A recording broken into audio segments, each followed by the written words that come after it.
Hello, my name is Kayla. And my name is Richard. And welcome back to Around the Square. This month we will be showing you some Easter fun with trivia, interviews, PSAs, and more. So don't go anywhere because Around the Square starts now.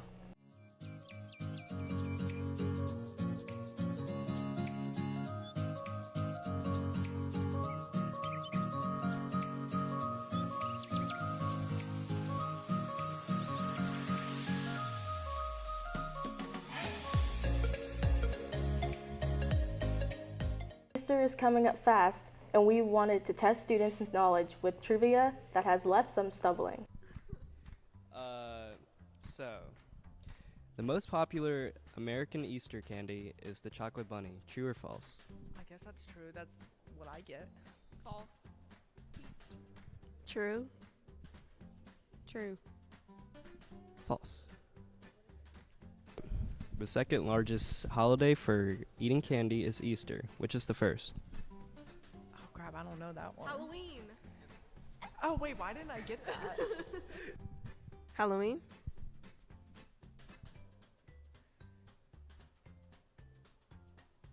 Christmas. Halloween. Oh, yeah, duh. The idea of the Easter bunny was originated in the 1700s. In what country? Ireland or Switzerland. Scotland, I think. I feel like it is Scotland. No, Scotland or Ireland? I'm gonna say Ireland. I feel like it's Ireland. England. In what country? The idea of the Easter bunny.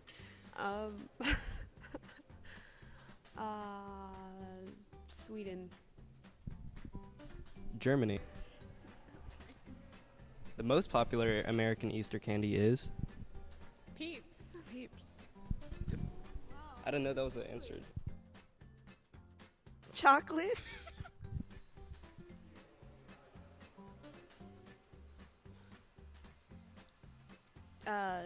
Jelly beans. Peeps. What flower is associated with Easter? Oh wait, I'm gonna say like a daisy. Tulip. Tulip.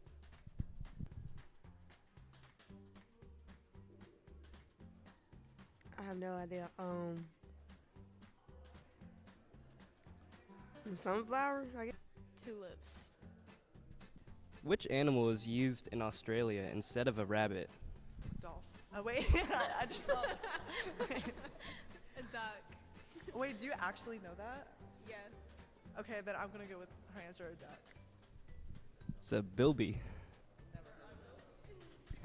I'm not sure what a bilby is. I think the dolphin sounded right. Oh, a kangaroo. A rabbit. A kangaroo. A bilby.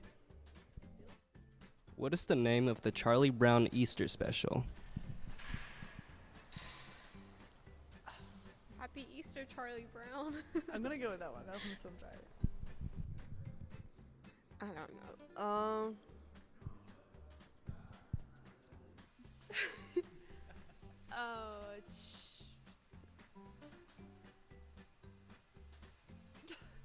Charlie Brown and the Great Easter Bunny? It's the Easter Beagle, Charlie Brown. What are two traditional Easter games? Hunting for Easter eggs and. Don't look at me. I don't know either. Are we that uncultured? What else did I do? Bingo. How about bingo? Bingo. Easter bingo. Oh, okay. Yeah. Right? Easter egg hunt.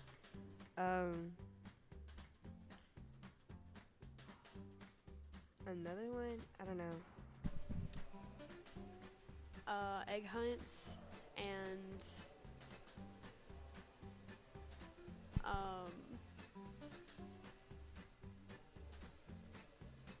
like carrying eggs on spoons. We have egg hunt and egg rolling. The custom of giving candy and chocolate for Easter first appeared during what historic age? Victorian ages, not the modern, because that's way too soon. It has to be Victorian. And in Dark Ages, everyone was like dying. Yeah. That's correct. Last question. What colors are associated with Easter? That's like white, right? White, blue, and pink, but like Yellow, baby blue, Yeah, baby pink, like that's what I meant. pastels. Pink, green and blue or something. I don't know. Like pastels, like light blue, light purple, light pink, yellow, and green. Yep. Most of us want to make some type of difference in the lives of others. St. Jude does miraculous work. The fact that no one has to pay, it's a place where everyone is treated as an equal. Everybody is welcome here, and it doesn't matter, your religion or, what part of the world you're from, that just sort of all that is taken away. It just gives you some hope. Yo siento que soy parte de esa bendición que ese niño recibió al irse a su casa ya sanado. It's just a nice feeling to put your energy into something that really does genuinely make a difference in a child's life. There's just no greater gift. If we have the ability to help, then we have a responsibility to help.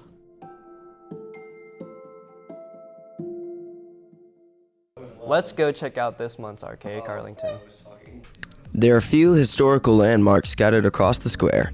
Probably the most famous of these is the blacksmith shop. It is located near the S.Y. Wilson store and was rebuilt several times. The first time the building was built was when Alonzo W. Ackred became the blacksmith. After a while, blacksmiths were no longer needed. The doors closed in 1971, with the last project being a covered wagon made by Earl Beaver for Sam T. Wilson. The shop stood there until 1991 after collapsing before being recreated. Then, an arson fire destroyed the wood that was going to be used to rebuild the historic building. So the building was made from wood that came from Hardeman County. Then the property was donated to the Association for the Preservation of Tennessee Antiques. They began to rebuild it in 1999 and they finished it in 2000. Thank you for joining. Up next, we have an interview with the Director of Arlington Commerce. Hey guys, and welcome back to Around the Square. I'm here with Miss Tonia Howell, who is the Director of the Chamber of Commerce. So do you mind telling us your role as the Director? Sure. Actually, in April, it'll be 7 years that I've been the Chamber Director in Arlington. And as Director, I work with the business owners and business leaders and also town officials to make sure that our business community has resources and leadership that they need to be successful. And so sometimes I'm meeting with business owners and talking to them about their marketing plans. And sometimes I'm meeting with business owners, finding out what needs they have from our local government or Shelby County government or even state government, and trying to match them up with resources that can help them be successful. So every day is a different day, and that's what I love about it. So are you voted into this spot or? No, I was hired. The Chamber actually has a board of 12 individuals. They're all business leaders in our community or in the Arlington area, and they hired me several years ago for the job. So. Okay. So how can a business join?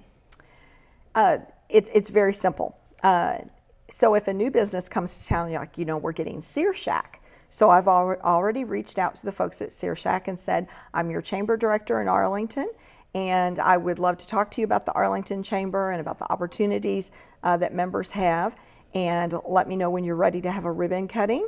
And I have an application for you to fill out. It's a very simple one-page application that only gives me the details I need to set up a database file on them and keep track of them.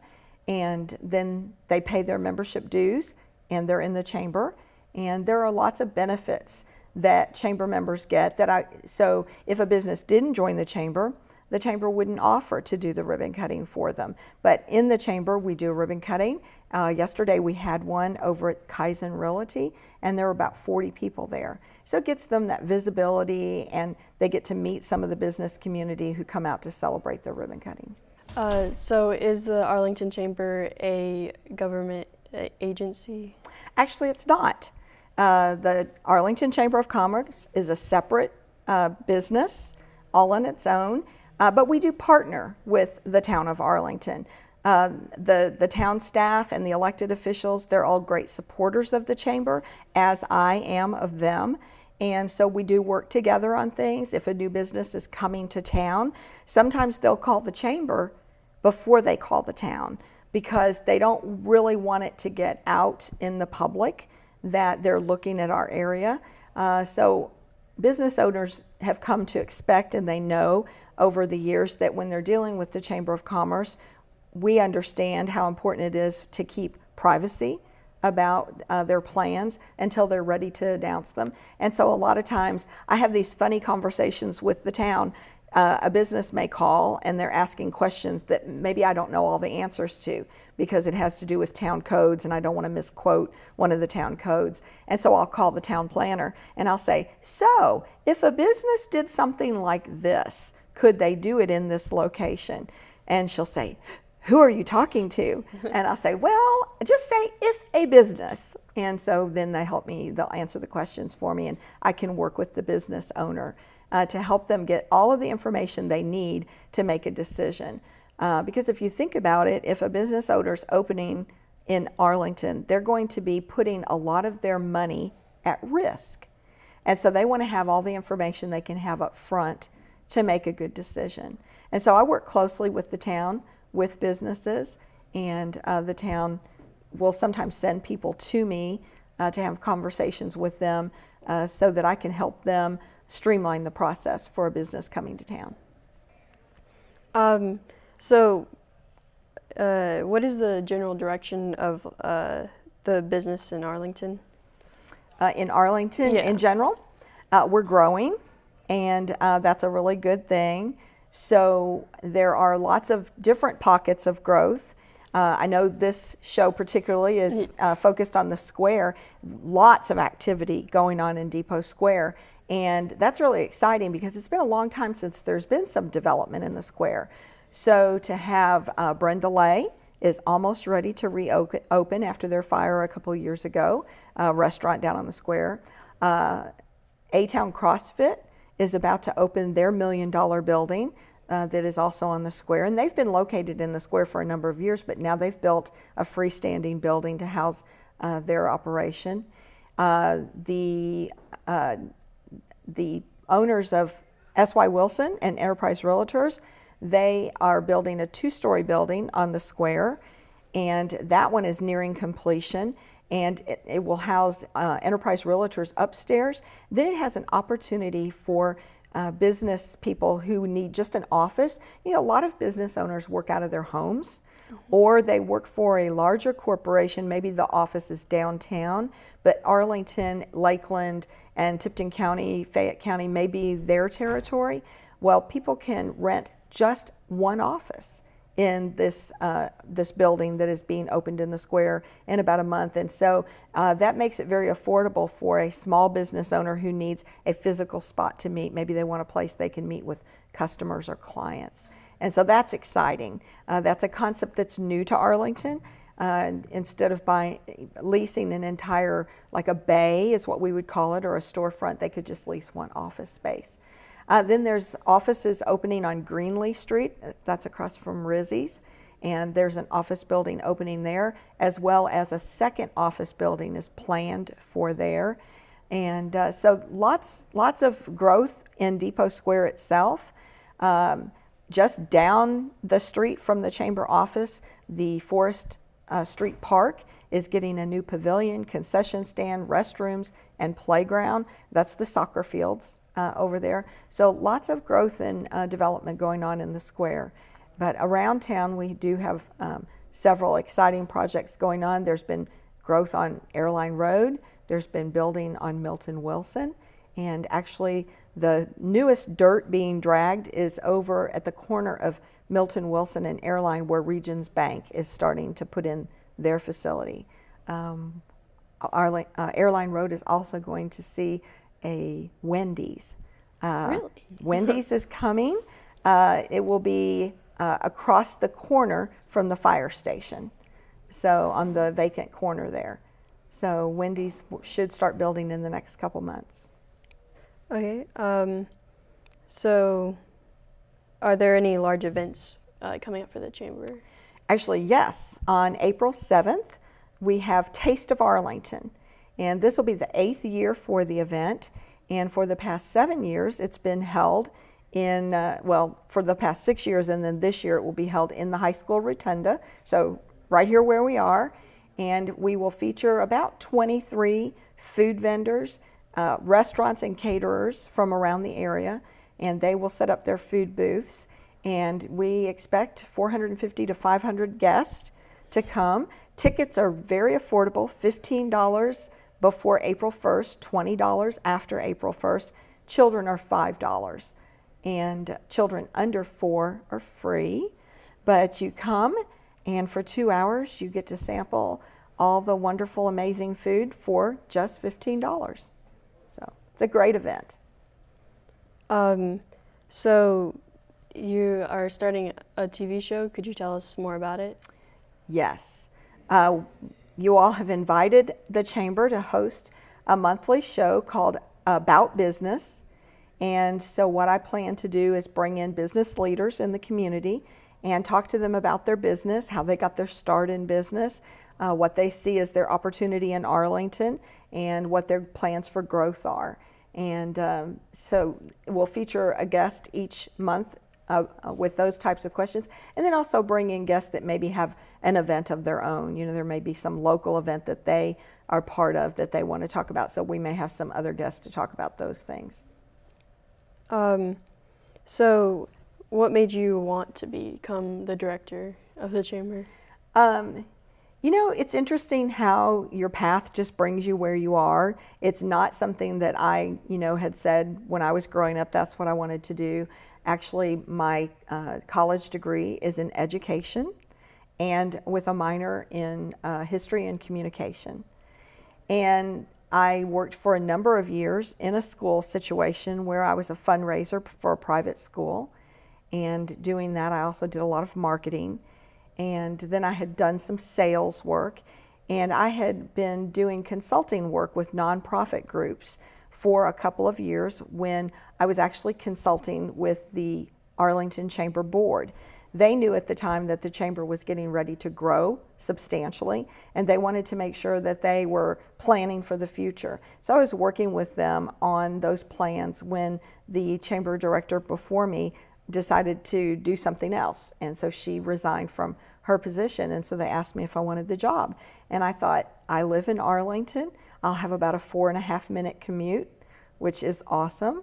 And, a lot of the roles that I do at the Chamber drew from my background in marketing, communication, fundraising, things that I had done for quite some time in other jobs. And so I thought it would be a great job. I knew that the Chamber was getting ready to have a lot of growth, and I thought, this will be an exciting time at the Chamber, and I think I'd like to be part of it. So is it a difficult job at times? Like, is it hard to get businesses on board? It brings its own challenges. I don't know that it's difficult. When we, for instance, for Taste of Arlington, that event is sponsored by local businesses, and we have 29 sponsors for the event. So it's not hard to get people to support it because I think the businesses in Arlington really enjoy supporting what goes on in Arlington. And so we do have a lot of support for all the Chamber events. I guess the biggest challenge in the job would just be managing the timelines, staying on top of it. You can't just say for a couple weeks, I don't think I'll work on Taste of Arlington, because then the timeline will get you. And so it's juggling the different things. Every day brings different meetings, different opportunities to go visit new businesses.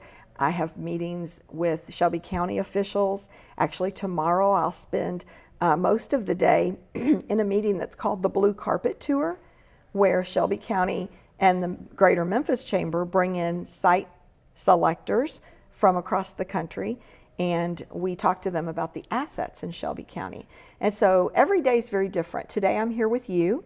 This afternoon I have a meeting with a landowner in Lakeland that wants to talk about the growth and development in Arlington so he can know how that affects his property. Mm-hmm. And then tomorrow I'll be with Shelby County officials talking about the assets that we have in Arlington that could be beneficial for a business that decides to locate either here or any place else in Shelby County.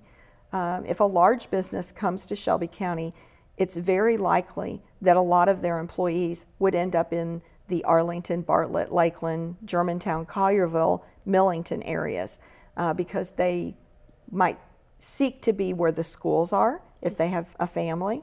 And so even though they may work in one area of the county, they might live in Arlington. So we try to make sure that we show the assets that the community has to offer. So a lot of the businesses are in Arlington. Are there businesses that are part of the chamber that are in like Lakeland or the surrounding areas? Yes, in fact, I would think that, you know, without looking at my database, but I think that we have business owners in every suburban community and in Memphis proper that are members of the chamber. What they'll call sometimes and say, my business is in Bartlett, can I be a part of the Arlington Chamber? And I say, do you want to do business with Arlington residents? And they say, absolutely. And then I say, yes, you know, we'd love to have you in the chamber. So we do have a lot of businesses. With so many people that work remotely, there are a lot of people, like I said, mentioned earlier, that might have an office downtown, but they're rarely there. And possibly they do a lot of business in Arlington, so they spend a lot of their time out in this part of the county. So if people or businesses want to contact you, would you, oops, I messed it up, sorry. If they want to contact you, what is your email or phone number? They can call the chamber office at 901-867-0545, or they can email me at Tonia, Tonia, at arlingtontnchamber.com, or they can go to the chamber website, and there are links to contact us there. And there's also an application online that they can print off and fill that out, and they can either mail it or give us a call and give us their credit card information, and we try to make it as simple as possible. All right, thank you for coming. We'll see you guys next time. Back to you guys at the desk. That's all we have for the month, and thank you for watching. We hope to see you next time on Around the Square.